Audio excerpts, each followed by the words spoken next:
Arweiniad cyflym y llyfrgell i dod o hyd i gyfnodolion electronig. Dod o hyd i gyfnodolion electronig. Cyn dechrau chwilio am e-gyfnodolyn, byddai'n ddefnyddiol i chi fewn gofnodi'n gyntaf i'ch cyfrif Gmail yn y coleg, oherwydd bydd hyn yn ei gwneud yn haws i chi gael mynediad iddo ar-lein. Fel arfer, bydd eich tiwtor yn argymell cyfnodolion neu gylchgronau academaidd penodol fydd yn ddefnyddiol i chi ar gyfer eich pwnc.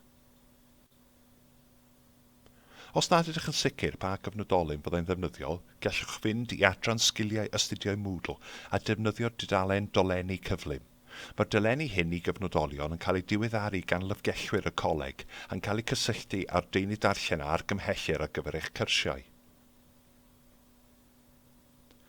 Gallwch ddefnyddio adnoddau ar-lein Athens i ddod o hyd i gyfnodolion a chronfeydd data ar gyfer eich pwnc. Gofynnwch i'r llyfgellydd neu edrychwch ar sianel YouTube eich llyfgell i gael cymorth ynghylch sut i ddefnyddio nhw. Gallwch hefyd ddefnyddio chwiliad sylfaenol yng nghatalog y llyfgell i ddod o hyd i gyfnodolion ar eich pwnc. Os gwyddoch enw'r cyfnodolyn, ewch i'r blwch chwilio ar dop y dudalen i'w deipio, ac yna clicio chwilio.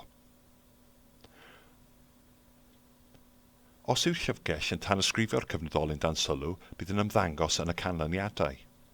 Cliciwch ar y teitl a bydd y cofnod o'r cyfnodolyn yn agor. Cliciwch ar y hyperddolen ar ganol y sgrin i gael mynediad ar-lein i'r cyfnodolyn.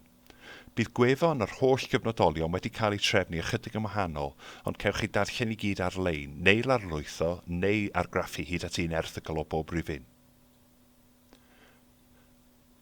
Os nad ydych yn siŵr beth yw teitl y cyfnodolyn, gallwch deipio rhai allweddeiriau i wneud chwiliad sylfaenol, a bydd y canlyniadau'n restru'r teitlu a'r erthyglau sy'n cynnwys yr allweddeiriau hynny.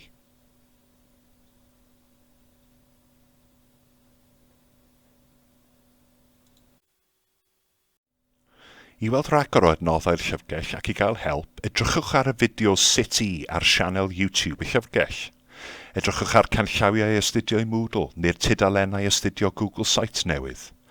Anfonwch neges e-bost at dîm y llyfrgell yn libraryros@gllm.ac.uk neu neges Twitter yn @llandrillow lib.